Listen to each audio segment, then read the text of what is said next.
bueno, estamos construyendo conocimiento y muchas gracias por el espacio de confianza otra vez. Entonces, les voy a explicar un poquito cómo va a estar la dinámica. La primera parte va a ser una exposición donde les voy a contar más o menos de dónde salió el concepto, lo que significa, lo que lo compone, los usos que se le han dado. Después vamos a hacer una pausa, una breve pausa para regresar ya como a una dinámica de taller, un poquito más, y cerramos con conclusiones y comentarios, ¿no? Entonces también siéntanse libres para hacer preguntas y comentarios, sobre todo en la última parte, que ya es donde vamos a tener un poquito más de interacción después de esta primera parte que es la más como teórica, pesada. Bueno, y me gustaría entonces empezar la presentación con este es el contenido que les comentaba: introducción, la relevancia, las raíces del término, los usos actuales y los debates, los ejemplos, una especie de taller y conclusiones. Esta gráfica, me gustaría empezar por aquí. Es una que salió hace poco, en el 2017, ¿sí? El año pasado, y nos habla del mercado de trabajo para los hombres y las mujeres en Estados Unidos, ¿no?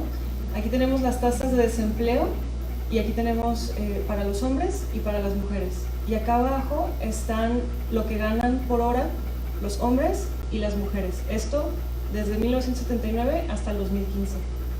Entonces, aquí vemos lo primero que llama la atención en estas gráficas de arriba, en lo que corresponde a desempleo, que los hombres de color tienen una tasa de desempleo mucho mayor que la de los blancos, los hombres blancos. Y esta brecha se ha mantenido así, casi parece como constante a lo largo del tiempo, ¿no? Y sucede lo mismo también en el caso de las mujeres. La brecha ahí está, y pareciera que en el último momento se ha tendido un poquito a reducir. Y en cuanto a cuánto ganan los hombres, también vemos, estos son $20, empezó en 20 y ahora está cerca de los 25 para los hombres blancos, y 15 y como 17 para los hombres de color. Esto, recordamos, son dólares por hora. Y acá las mujeres, donde vemos que empezaron como en 11 y ahora están aproximadamente en 18 las mujeres blancas, y las de color andan por el 15. Entonces, lo que sucede acá con las mujeres es que la brecha, si vemos, está como haciéndose más grande en el transcurso del tiempo. Y por eso es relevante hablar de interseccionalidad, para entender este tipo de dinámicas, ¿no? Y poder completar, no nada más quedarnos a lo mejor en una explicación sencilla de que los hombres ganan más que las mujeres o que los blancos ganan más que los hombres, sino ver qué pasa cuando cruzamos género y cruzamos raza. Lo chistoso también es que estas brechas, pues en este estudio tratan de entender por qué suceden, o sea, qué es lo que está causando que se mantenga esta desigualdad. Y hacen una regresión en este estudio, y a esa parte no la pudieron encontrar, o sea, encontraron muchas causas por las que se puede explicar, como por ejemplo acá arriba vemos educación. Esto se explica por educación, la brecha, estas son las brechas, ¿no? Entonces, este porcentaje, el 5%, se explica por educación. Acá arriba por el tipo de ocupación. Tenemos un pequeñísimo porcentaje que se explica por el lugar donde viven y el tiempo de trabajo, si es tiempo de medio tiempo, de tiempo completo, pero toda esta parte roja no se sabe. O sea, son factores inexplicables que no se pueden explicar ni por el nivel de educación, ni por la edad, ni por dónde viven, ni por el tipo de trabajo que hacen. Esto es para los hombres y esto es para las mujeres. Pero la brecha, si vemos, o sea, al principio cuando empezaron los derechos de las mujeres, no existía tanto esta brecha, pero al transcurso del tiempo empezó a crecer este apartado desconocido, ¿no? Entonces, esto se explica como discriminación, estratificación escolar, falta de oportunidades profesionales, o sea, pero en realidad no sabemos cómo medir o cómo saber qué corresponde a esto. Perdón por el pulso, pero se entiende, ¿no? Ok, entonces los orígenes de este concepto pues vienen a partir de los estudios que hicieron muchas mujeres afroamericanas en el transcurso de su periodo como en esclavitud en Estados Unidos, ¿no? Existen muchos trabajos de las académicas de color, pero un aspecto muy importante que tenemos que tomar en cuenta cuando analizamos esto es que mucho de la transmisión de sus saberes ocurre fuera de la academia. No todo está escrito, sino que ha sido transmitido como de una forma oral o a través de las vivencias culturales, intelectuales de comediantes, de cantantes, de artistas, etcétera, ¿no? Entonces, ellas han trabajado cuestiones de raza, de clase, de género y de sexualidad desde siempre, porque su posición como mujeres negras las ponía en una situación en la que sentían que no encajaban en ningún lado, y eso las empezó a hacer reflexionar sobre lo que significaba para ellas estar en la sociedad y lo que implicaba. Entonces, esta lógica ha sido construida mucho desde un aspecto que es lo personal es político y es teoría y es práctica, y siempre ha estado como mezclado, muy mezclado. En el centro del debate de estas mujeres estaba la crítica a los arreglos específicos de inequidad que afectan desproporcionalmente a las mujeres de color en la sociedad estadounidense y al llamado para pues cambiar estas estructuras, ¿no?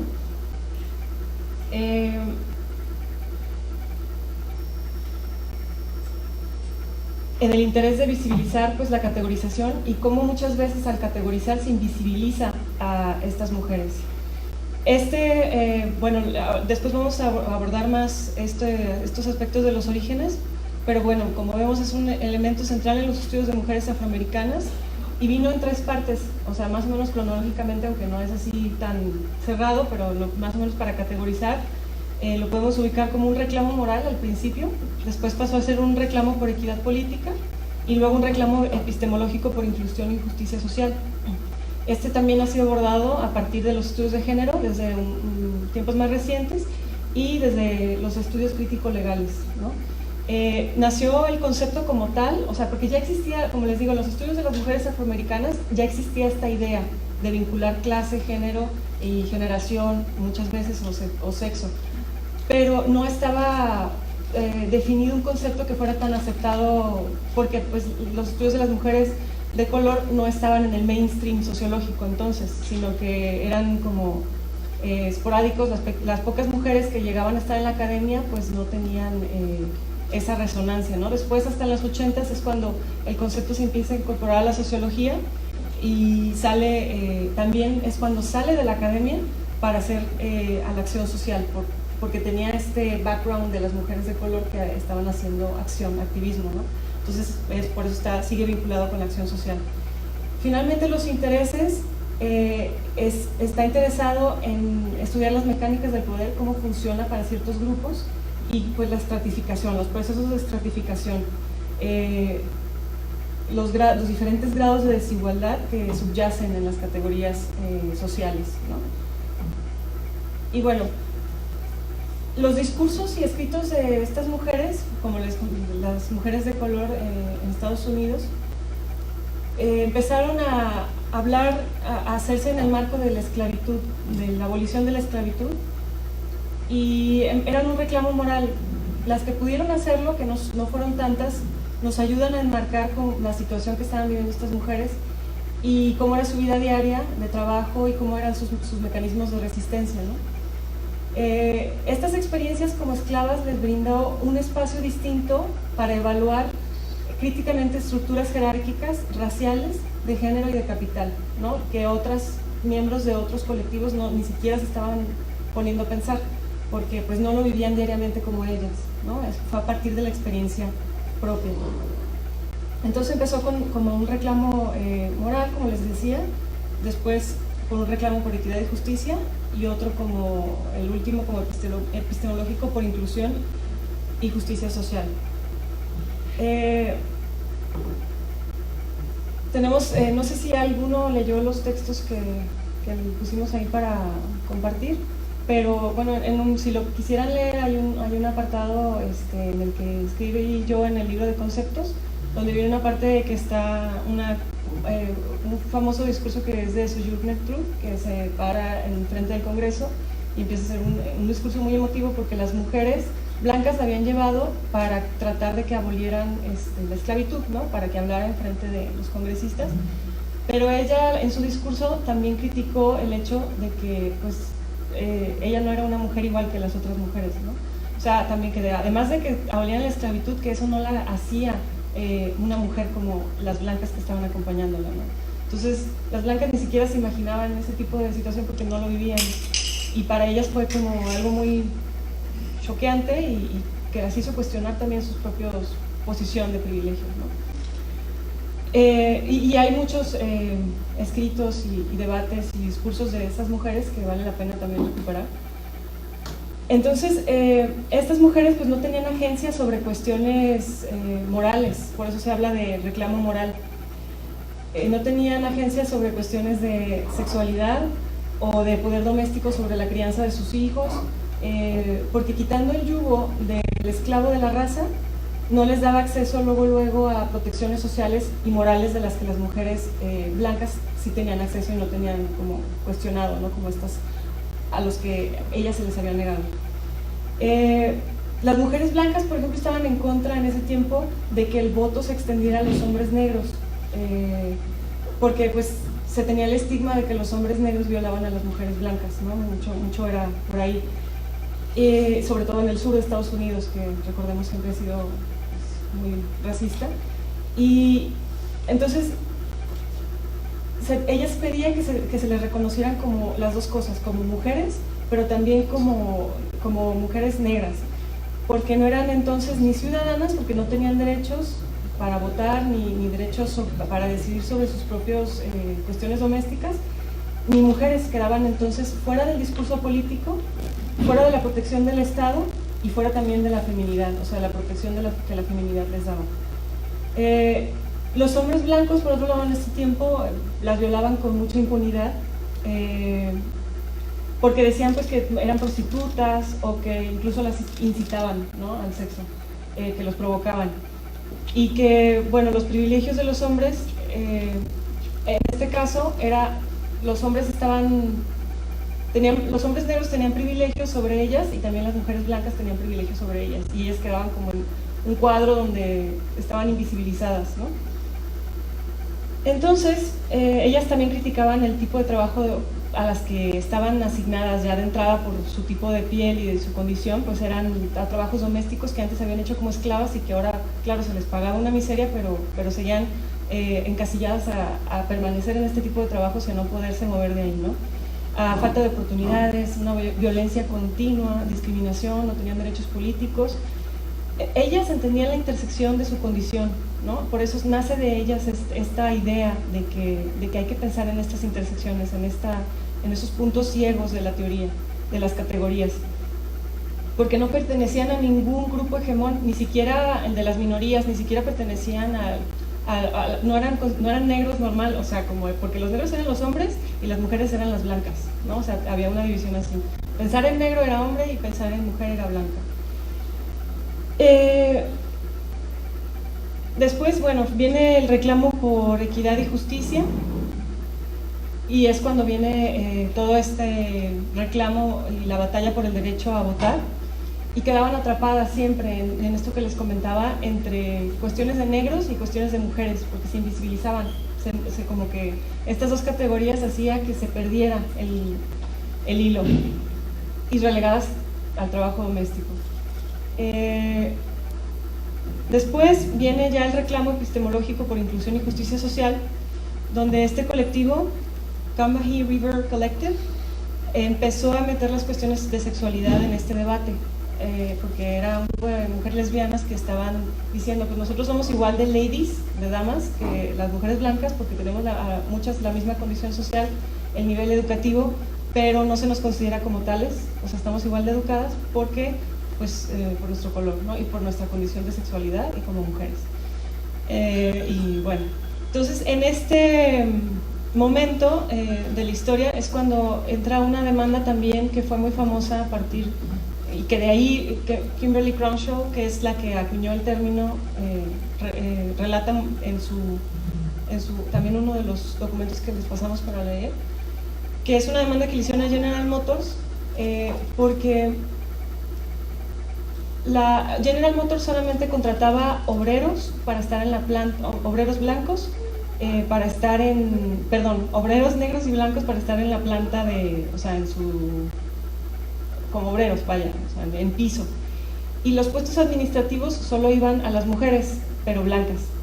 Entonces ellas hicieron una demanda diciendo pues que les estaban negando oportunidad de trabajo simplemente por su condición de piel. Y lo que dictaminó la sentencia fue que, o sea, no podían alegar estas dos cuestiones para beneficios, o sea, que no podían juntar raza y que no podían juntar género, sino que tenían que ampararse bajo como la raza o bajo el género.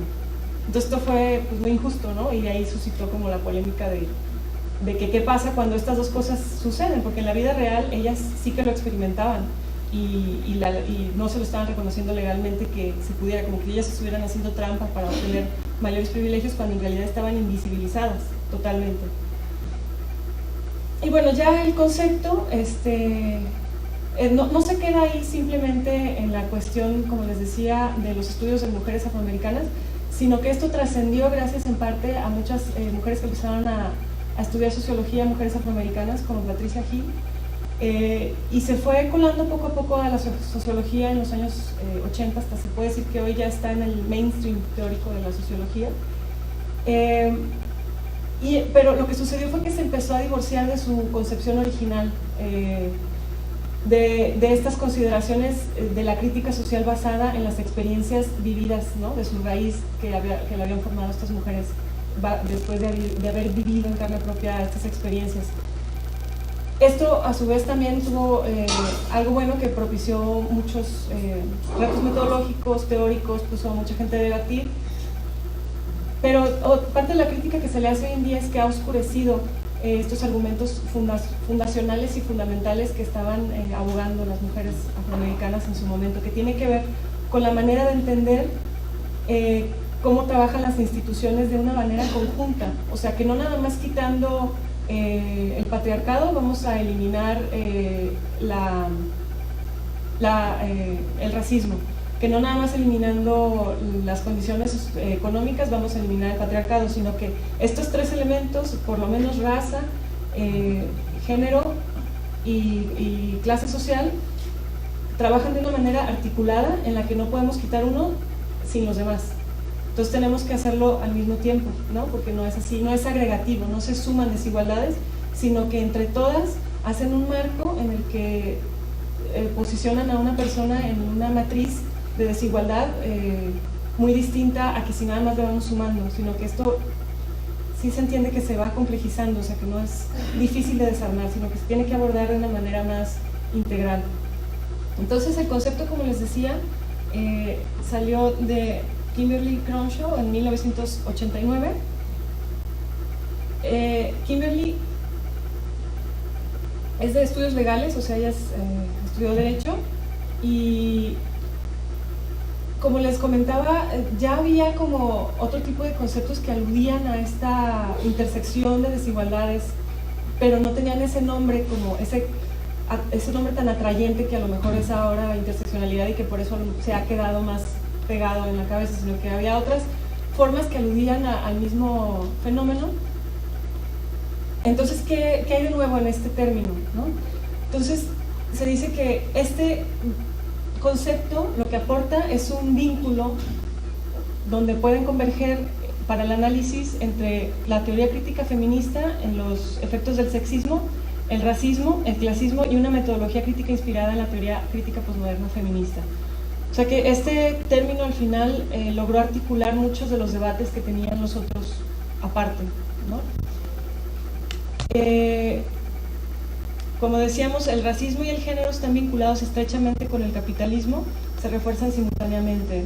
Esta era la crítica que le hacían, por ejemplo, a los marxistas, que decían que ya una vez quitado como desigualdad con el capital, todo lo demás iba, porque era la base, ¿no? La idea de que había una base de las desigualdades y que era económica. Y con la interseccionalidad se entiende que no es una sola, sino que actúan de manera conjunta, por lo menos con el patriarcado y con el género. Y que se refuerzan, y que esto se va perpetuando porque se alimentan unos a otros. Entonces, como les comentaba, no es resultado de una suma, sino efectos multiplicadores. Y Kimberly identificaba la violencia interseccional en 3 ángulos. La estructural, que es cuando, o sea, una violencia estructural, la que puede sufrir una mujer afroamericana en comparación con una mujer blanca, en cuestiones de violencia familiar o otro tipo de violencia, machismo. O sea, dice, es que es una violencia distinta porque se intersecta, ¿no? O sea, es una violencia que se multiplica. Entonces, una violencia interseccional también que sea política, porque muchos de los colectivos que representan a las minorías no estaban identificando a los problemas específicos de las minorías dentro de las minorías. Y una violencia también que es interseccional de manera representacional, por la forma en que los medios de comunicación y la sociedad ha hecho estereotipos de cierto tipo de situaciones asociadas a mujeres, por ejemplo, en el caso de Estados Unidos, a que son vividoras del Estado, ¿no? Que están teniendo hijos nada más para que les den dinero, o que los hombres afroamericanos son violentos nada más cuando traen una capucha y los ves en la calle con el pantalón hasta abajo, ¿no? Ese tipo de estereotipos para ella lo veía como una violencia interseccional de manera en representaciones.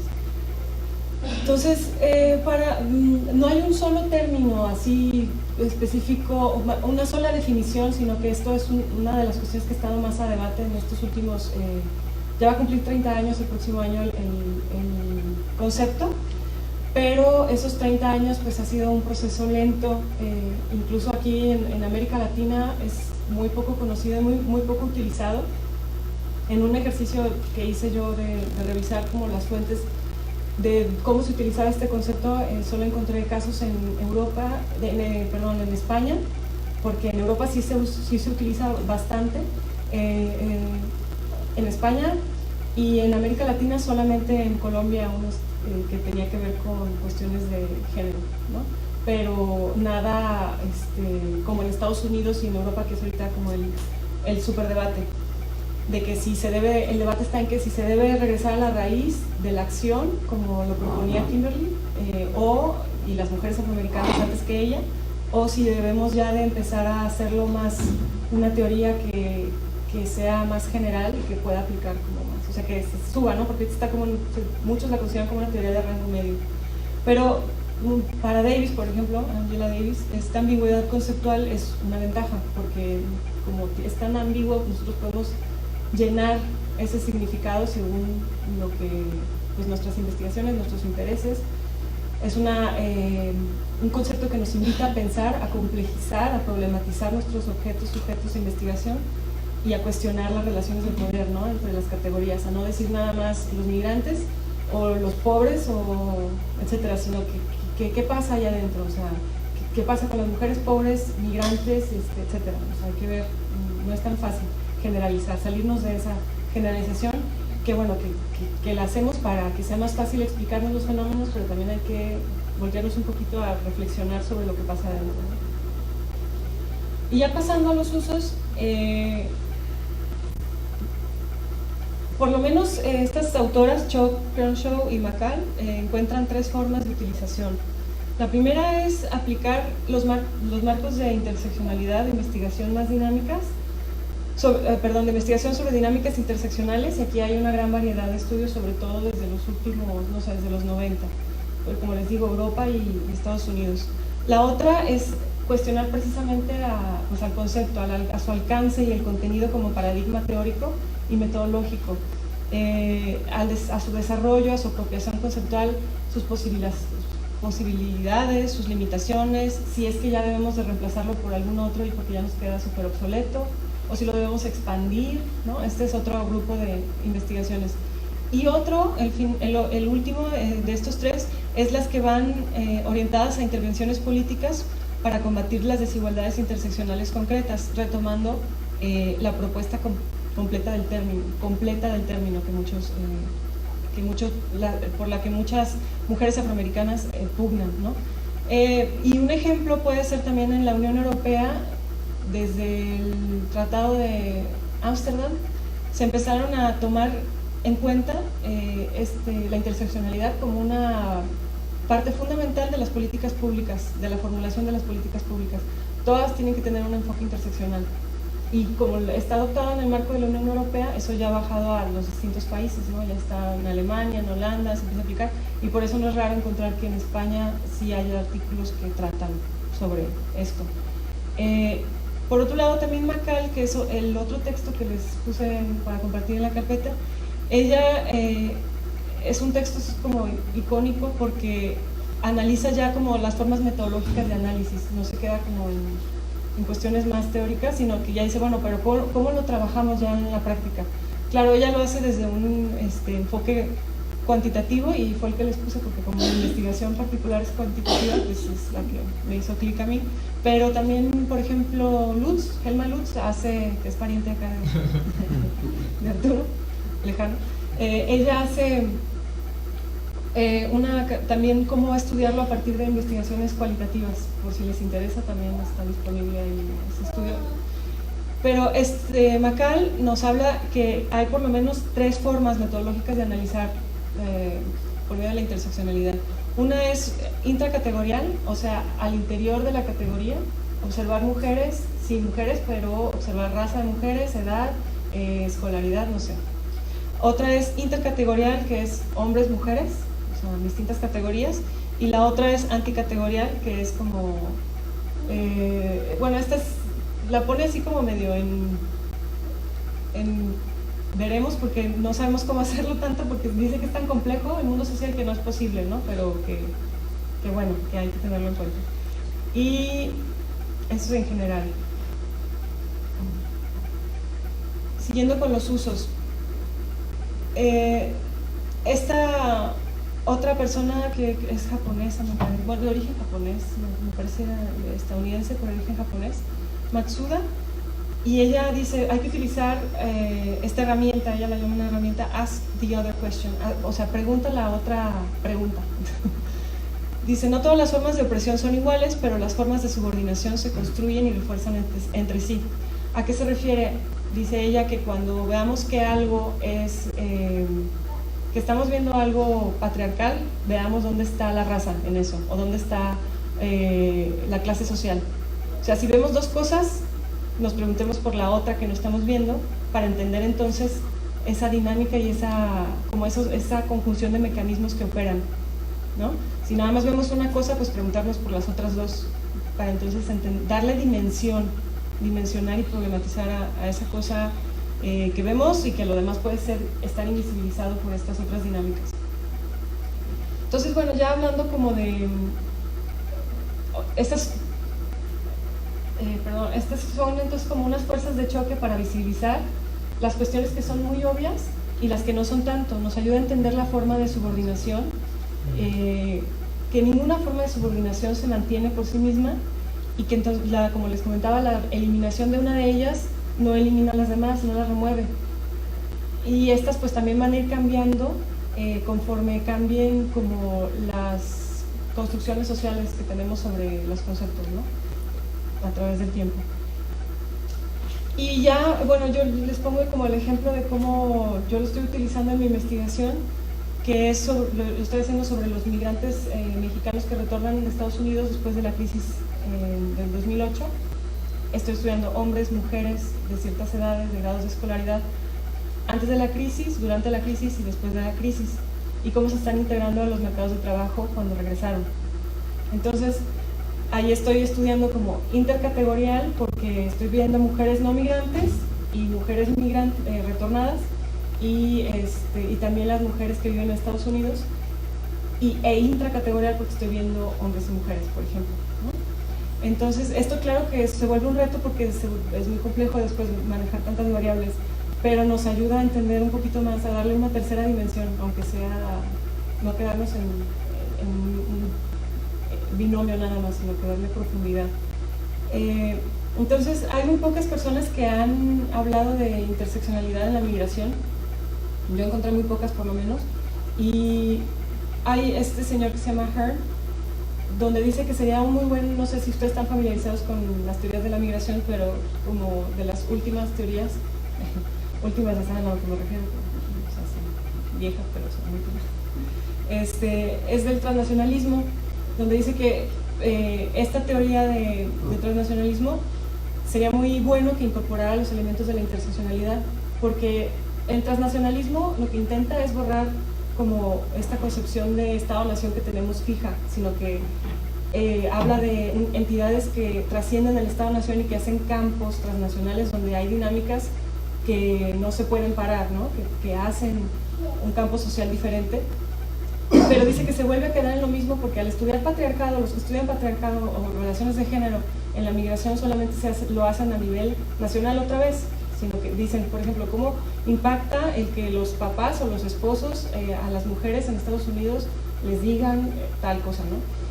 Cuando, si lo vemos lo dimensionamos en una forma interseccional, podríamos pensar en que hay un transpatriarcado, o sea, que no nada más se queda como en lo mexicano, sino que ese patriarcado mexicano, cuando migra o cuando estas relaciones se hace este campo social, algo pasa, algo cambia con este patriarcado que lo vuelve distinto, ¿no? Entonces interseccionalidad le podría ayudar a explicar este tipo de dinámicas que trasciende también las fronteras, que no nada más se quedan en los ámbitos nacionales. Y bueno, ¿por qué es importante hablar de interseccionalidad ahora? No sé, podemos pensar que es un concepto que se utiliza nada más en Estados Unidos y que o en Europa, ¿no? Porque podemos decir que son racistas y que ya sabemos que mucha gente lo ha documentado, y que en México no sucede porque somos más o menos homogéneos étnicamente y que no tenemos, o que somos clasistas en realidad y que no somos racistas, ¿no? Pero bueno, yo considero que sí, ¿no? Hay muchos, no sé, me puse a buscar algunas memes así en cuestiones mexicanas y hay cosas muy curiosas en las que yo veo mucho de este discurso, ¿no? Que podemos aplicar. Por ejemplo, este era un post donde decía, ¿cómo es tu color? ¿Y tú qué tono de color de piel tienes? Y que pusieras manita o corazón según tu color de piel. Entonces, no sé, digo, chistoso. Está también esta encuesta que hizo el INEGI en el 2017, que se llama Movilidad Social Intergeneracional, no sé si alguno lo conozca o no, pero es la primera vez que se aplicó en México y que fue también así como un shock para muchas personas, porque fue la primera vez que se incluyeron este tipo de preguntas de color de piel y estas preguntas sobre el color de piel las relacionaban con rasgos y oportunidades relacionadas con ¿no? Se utilizó una clasificación de tonalidades de piel que fue implementado para un proyecto que se llamaba Etnicidad, Raza y América Latina. Eran 11 tonos de piel y el entrevistado elegía, o sea, él decía según pues a qué tono más o menos ponía su brazo y decía, pues más o menos por aquí o por acá, ¿no? O sea, era una autopercepción de tu color de piel.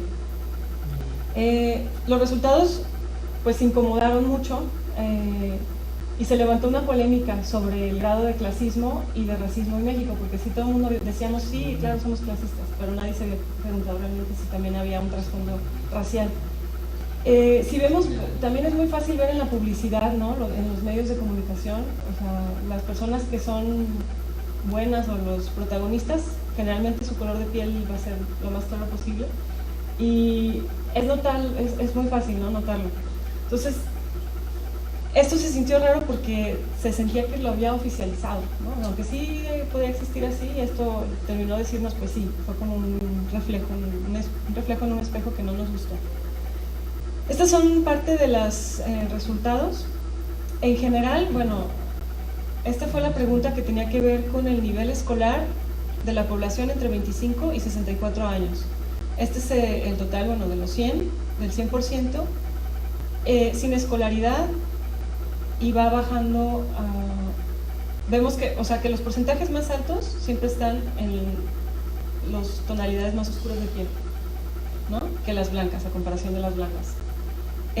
Primaria incompleta también vuelve a pasar un poco sobre aquí. Primaria completa, los estratos de acá tienen más. Secundaria, nivel superior y superior. En general es menor grado de escolaridad y un mayor rezago lo que nos dicen estos resultados. Estos son sobre ocupación actual de la población de entre 25 y 64 años. Entre más oscuro es el color de piel, también los porcentajes de personas ocupadas en actividades de mayor calificación se reducen. O sea, aquí tenemos funcionarios, directores, jefes, profesionistas y técnicos, que son los que en teoría pues ganan más dinero, y vemos un 30% frente a un 23% de los colores más oscuros, y esto va subiendo.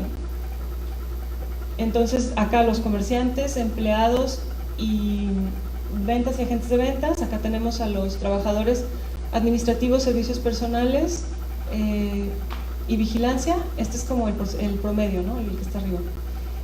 Trabajadores artesanales, y en los trabajadores justo en estos, en los agrícolas, ganaderos, forestales y pesca, que son las actividades primarias, y estos que son las artesanales, o sea, con las manos, es donde se concentra el mayor porcentaje de las personas con tonalidades más oscuras, ¿no? Esto nos dijo este tipo de encuestas. Actividades primarias, y acá tenemos resultados sobre la mejora socioeconómica. Esta pregunta tenía que ver con que cómo ellos percibían que estaba su situación económica a comparación de sus padres. Entonces acá tenemos el promedio y pues las tonalidades. Lo que llama acá la atención es esto. No dice perdón, no dice qué es cada cosa, pero esto es percepción de que sí cambió. Ah, ¿sí? Abajo donde dice mejor, igual y peor. Ah, sí, gracias Javier. Este es de que sí mejoró, este es de que quedó igual, y este es de que empeoró. Lo chistoso es que, bueno, acá los que menos percepción tienen de que mejoró, pues son los que tienen las tonalidades más oscuras, y también más alto los que dicen que está igual, o sea que no hubo movilidad social. Pero los que tienen más alta percepción de que sí mejoró no fueron los extremos, tampoco fueron los blancos ni los de piel más oscura, sino los que están en medio, ¿no? Los más optimistas. Esto no sabemos por qué, pero es interesante. Y también los blancos, los que tienen la más alta percepción de que ¿esto qué es? ¿De que empeoró? Sí, también, o sea, esto llamó la atención. Digo, habrá que estudiar, ¿no? También por qué, pero los medios fueron los más positivos. Entonces, en esta parte terminaría la parte de presentación como más teórica, y si quieren pasamos a un espacio de comentarios, preguntas.